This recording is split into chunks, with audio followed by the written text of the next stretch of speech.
Village వాళ్ళకు కూడా almost దొరికే కొన్ని ఐటమ్స్ తోటైతే ఇంట్లోనే ఈజీగా చిలకనైతే రెడీ చేసుకోవచ్చు. డెకరేషన్కి అయితే బాగా యూజ్ అవుతుంది.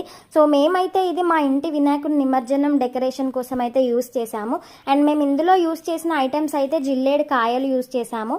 అండ్ అలాగే ఒక దారము, కరివేపాకుని యూజ్ చేసుకున్నాము. మీకు నచ్చితే మీరు వేరే లీవ్స్ని కూడా యాడ్ చేసుకోవచ్చు. గన్నేరు ఆకులు తోక కోసం యూజ్ చేసాము. గన్నేరు మొగ్గ చిలక ముక్కు కోసం యూజ్ చేసాము. రెడ్ కలర్ క్లాత్ మెడకు కట్టడానికి యూజ్ చేసాము. అలాగే 2 లవంగాలు యూజ్ చేసాము కళ్ళు పెట్టడానికి. సో సింపుల్గానైతే చేసుకోవచ్చు అనమాట. వీడియోలో చూపించిన విధంగా కరివేపాకునైతే ఒకటికొకటి యాడ్ చేసుకుంటూ దారం చుడుతూ ఉంటే ప్యారెట్ బాడీ పార్ట్ అయితే రెడీ అవుతుంది. అండ్ తలకి ఆకులు చుట్టాలి. ఆకులు చుట్టిన తర్వాత హోల్స్ చేసి కన్నులాగా పెట్టుకొని ముక్కు కూడా పెట్టుకుంటే చిలకనైతే రెడీ అయిపోతుంది. డెకరేషన్కి అయితే బాగా యూజ్ అవుతుంది అనమాట. నేను డెకరేషన్కి ఎట్లా యూజ్ చేశాను అనేది ఫుల్ వీడియోలో కూడా ఉంది, మీరు ఒకసారి చెక్ చేయండి. అండ్ నా వీడియోస్ నచ్చితే ప్లీజ్ సబ్స్క్రైబ్.